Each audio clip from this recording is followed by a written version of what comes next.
losing his patience. Because you are definitively not retired. That is precisely the point I am attempting to articulate to you. You are not retired, and you never should have been deceiving us about cultivating that illicit crop in the woods. That deception was a terrible betrayal of our trust. Yes, that behavior was unacceptable, Ricky conceded, hanging his head in shame. I am aware. I am deeply sorry for my foolishness. I should have communicated my plans to you honestly. You absolutely should have communicated with us, Bubbles affirmed. Consider this moment a severe, necessary awakening, gentlemen. I am speaking the absolute truth, because I have already transitioned my life toward legitimate pursuits. I am currently operating a legal, functioning business. And I understand exactly how the two of you operate when you are desperate. You possess zero financial resources right now. You are entirely broke, and I know exactly what desperate poverty leads to in your lives. Bubbles took a deep, shaky breath, the vision of a dark future flashing before his eyes. The next sequence of events will inevitably lead to you being incarcerated in the federal penitentiary on a permanent basis. You are going to end up trapped inside those concrete walls for the remainder of your natural lives. You will be locked inside, entirely isolated, growing old and passing away, looking terrible and feeling immense regret. And when you are lying in that clinical environment, taking your final, precious breaths of air on this earth, Ricky, Bubbles said, his voice dropping to an intense, emotional whisper. When you are desperately inhaling your final breath, there will be no loving family surrounding your bed, and Bubbles will not be there to hold your hand and offer comfort. Come on, Bubbles, Julian said softly, moved by the vivid, tragic picture his friend was painting. Do not dismiss my words, Bubbles insisted, tears shining behind his glasses.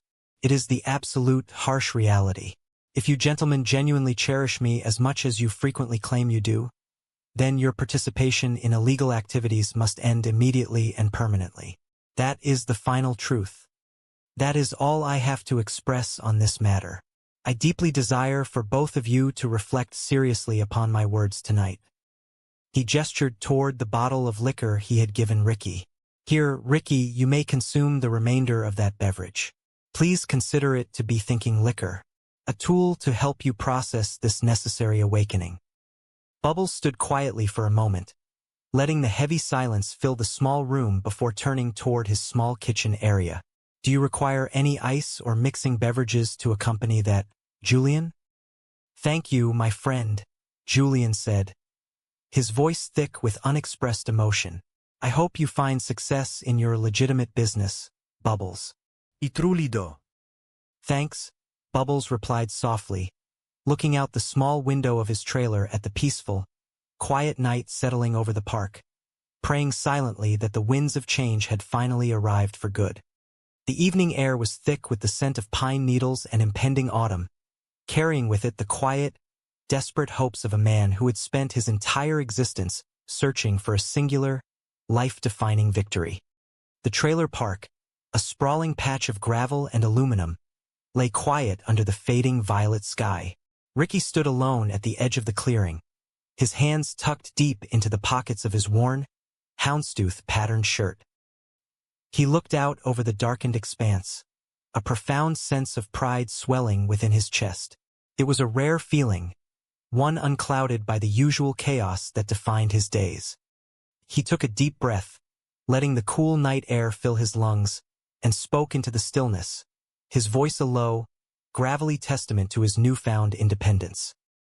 This is a big, big night for me, he whispered to the rustling leaves, feeling the weight of the moment. I finally did something of my own, and it paid off. I mean, that's why things got fucked up in the past, because of fucking Julian and Bubbles.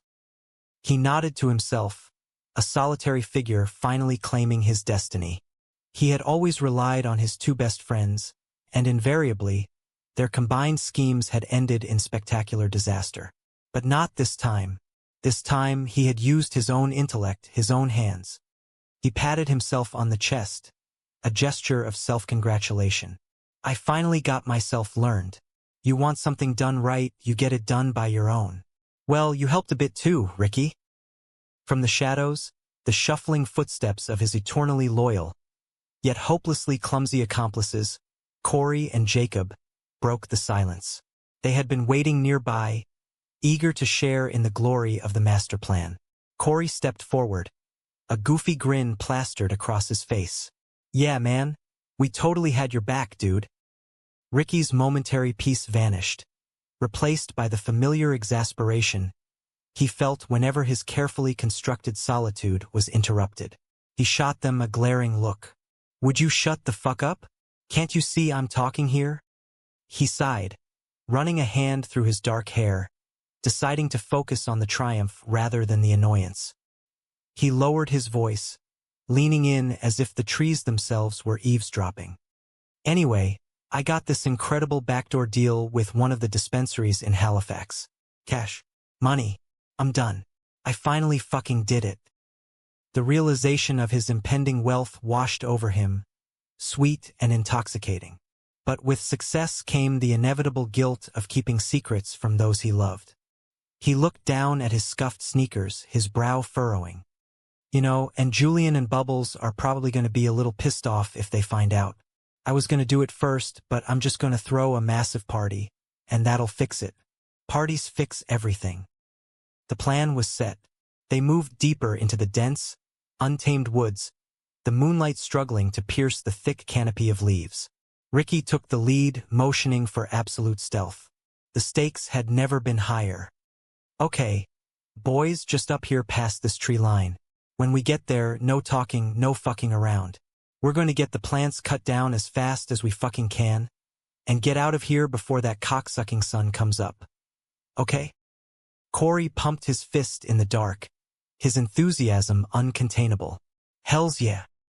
Jacob, always eager to please, chimed in softly. "Hey, don't worry, we got this, Ricky. Hey, thanks for bringing us to the harvest, man."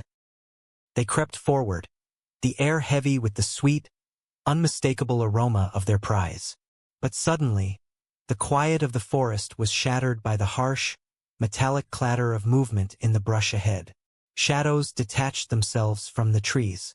Ricky froze, his heart hammering against his ribs. "What the fuck is that? Is that the fucking cops?" A loud, terrifying click echoed through the clearing, followed by the unmistakable silhouette of a weapon being raised. Panic, pure and unadulterated, seized them. "Cops? It's just a shotgun. Fuck, it's just a shotgun, boys." The forest erupted into chaos. The unseen figures surged forward, yelling and brandishing their weapons. Ricky, Corey, and Jacob scrambled backward, slipping on damp leaves and tripping over roots in a desperate, uncoordinated retreat. It was a slapstick ballet of terror. Ricky tried to rally his retreating troops, his voice cracking with fear and frustration. "Get the fuck up, you pussies. Come on. What the fuck? Get back here. Fuck you. What the fuck are you doing?" But the ambush was overwhelming. They watched in horror as their precious crop, the ticket to a life of ease, was swiftly dismantled and carried away by the shadowy thieves. Ricky stumbled, a stray branch scratching his arm deeply as he fell back. He watched his dreams vanish into the night. "Oh, my fuck. No. Oh, my fucking God. I guess I shouldn't be fucking surprised. Hermit crab. Poor bitches. Why does God and the rest of the world keep fishing me up the fucking ass? Fuck. While Ricky was suffering the agonizing sting of defeat in the woods, morning dawned bright and hopeful over Bubbles' meticulously organized shed. The space was a testament to his ingenuity, filled with bubbling carboys, sterile tubing, and the rich, yeasty scent of fermentation. Bubbles adjusted his thick glasses, a proud smile warming his face as Julian walked in, nursing his trademark glass of liquor on ice. "Oh, hey, fellas." Bubbles greeted them, gesturing grandly to his makeshift brewery. "What's going on? Check out the new setup. Check this out. I sold my pizza sauce recipe to that fucking guy with the weird accent." He patted a large, shiny vat lovingly. "Reinvested every penny in